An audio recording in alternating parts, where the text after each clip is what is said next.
Hello everyone, welcome to my YouTube channel. तो आज अपन जनरल साइंस के क्लास नंबर 9 में आपका स्वागत करते हैं और चलिए क्वेश्चन को सॉल्व करना स्टार्ट करते हैं ना। तो सबसे पहला क्वेश्चन क्या है दोस्तों अपना, the normal temperature of human body is, यानी जो ह्यूमन का बॉडी यानी जो मानव शरीर है इसका नॉर्मल टेम्परेचर कितना है। तो कितना होता है, ऑप्शन ए कह रहा 98.6 डिग्री फ़ारेनहाइट, या ऑप्शन बी कह रहा 96.5 डिग्री फ़ारेनहाइट, या फिर ऑप्शन सी कह रहा 84.6 डिग्री फ़ारेनहाइट, या फिर कोई नहीं। डिग्री फ़ारेनहाइट में कितना होता है बॉडी का टेम्परेचर, 98.6 के करीब फ़ारेनहाइट। तो ऑप्शन नंबर ए यहाँ से बिल्कुल करेक्ट होगा। एंड अगर डिग्री सेल्सियस में पूछता तो 37 डिग्री सेल्सियस अपना बिल्कुल करेक्ट आंसर हो जाता। तो यहाँ पर क्या डिग्री फ़ारेनहाइट में आंसर दिया है, तो 98.6 डिग्री फ़ारेनहाइट। एंड अगर सेल्सियस में पूछता तो 37 डिग्री सेल्सियस। Okay done. चलिए नेक्स्ट क्वेश्चन पे बढ़ते हैं। नेक्स्ट क्वेश्चन दूसरा नंबर का क्वेश्चन क्या है, protein in energy mall nutrition result in, यानी जो प्रोटीन यानी जो एनर्जी माल न्यूट्रिशन है यानी जब कुपोषण होती है इसकी कमी से क्या होता है। तो क्या मरास्मस होता है, रिकेट्स होता है, वेरी वेरी होता है, फाइलेरियासिस होता है। तो फाइलेरियासिस क्या होता है, क्यूलेक्स मॉस्किटो के काटने से होता है ना, क्यूलेक्स मॉस्किटो।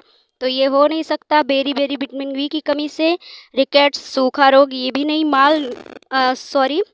मरास्मस, यानी ऑप्शन नंबर यहाँ से कौन सा करेक्ट होगा, ऑप्शन नंबर ए कुपोषण जो होती है। तो कौन सा प्रोटीन ऊर्जा कुपोषण की कमी से मरास्मस नामक रोग डिजीज हो जाता है।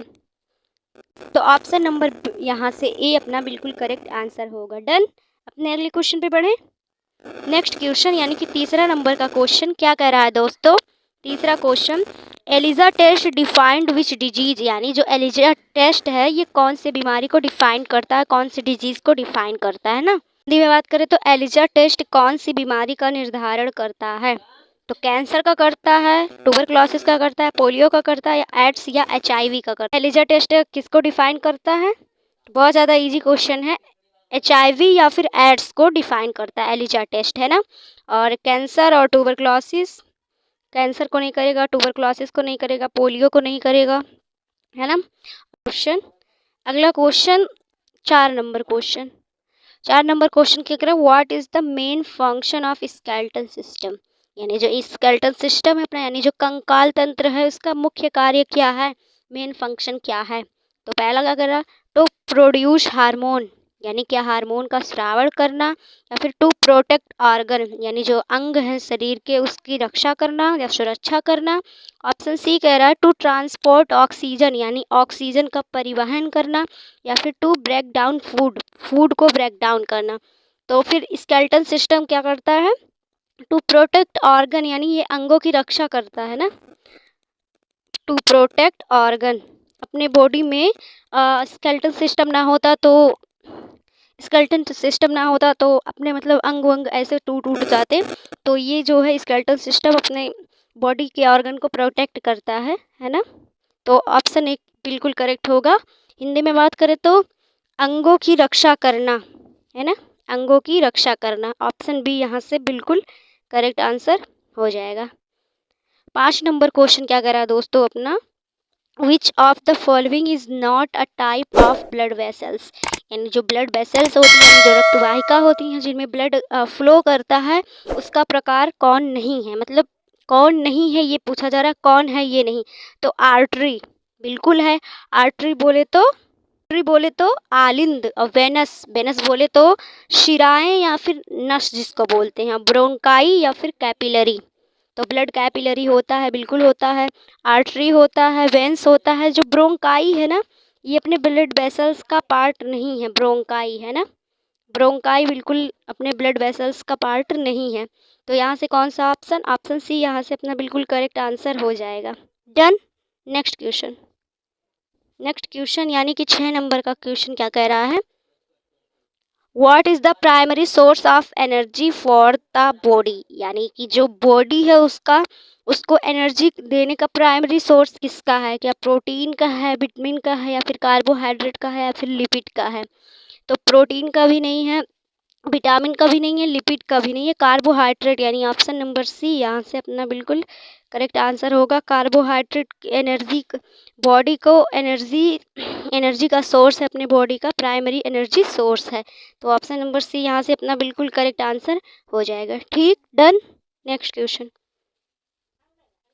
7 नंबर क्वेश्चन आ गया अपना। क्या कह रहा है, which of the following vitamins is water soluble. देखिए बहुत ज़्यादा इंपॉर्टेंट है, कौन सा विटामिन जो होता है वाटर सॉल्यूबल होता है। क्या विटामिन ए होता है, बी होता है, डी होता है, के होता है। तो यहाँ से विटामिन बी, देखिए जो विटामिन बी और सी होता है ये वाटर सॉल्यूबल होता है ना, ये वाटर सॉल्यूबल। और जो फैट सॉल्यूबल होता है, फैट सॉल्यूबल, वो विटामिन अपना के ई डी ई, मैंने इसको कीड़ा से याद रखा है, यानी विटामिन ए, vitamin D, vitamin E, vitamin के, ये जो है फैट सॉल्यूबल है, यानी वसा में घुलनशील है। और जल में घुलनशील विटामिन बी और विटामिन सी। तो यहाँ से ऑप्शन नंबर बी बिल्कुल करेक्ट आंसर हो जाएगा। Okay, done. Next question, 8 number का क्वेश्चन है ना।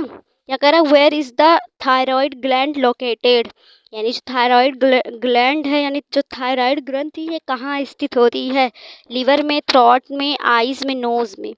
तो ये थ्रोट में होती है। हिंदी में बात करें तो गला, गला जो अपने गला है ना, थ्रोट, यहाँ पर ये प्रेजेंट होती है। तो यहाँ से कौन सा ऑप्शन, ऑप्शन नंबर बी यहाँ से बिल्कुल करेक्ट आंसर हो जाएगा। ठीक, नेक्स्ट क्वेश्चन पे बढ़े। हाँ जी, नेक्स्ट क्वेश्चन आ गया अपना 9 नंबर का क्वेश्चन। क्या कह रहा है, the richest source of vitamin C is, यानी जो विटामिन सी है इसका रिचेस्ट सोर्स यानी मुख्य स्रोत क्या है।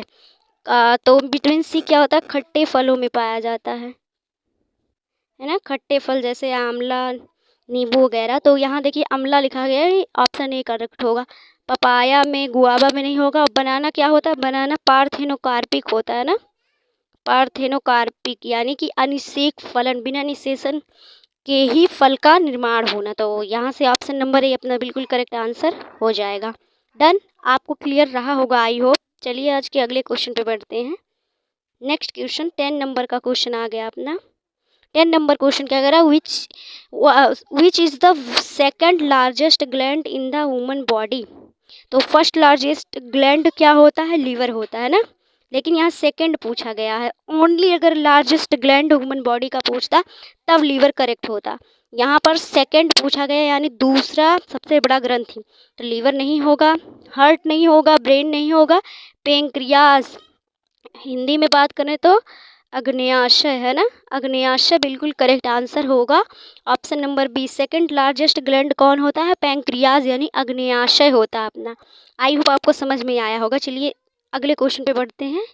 एंड 11 नंबर का क्वेश्चन क्या कह रहा है, 11 नंबर का question, the main components of plasmid. तो जो अपना ब्लड होता है उसमें प्लाज्मा कितना मुख्य घटक क्या होता है प्लाज्मा का।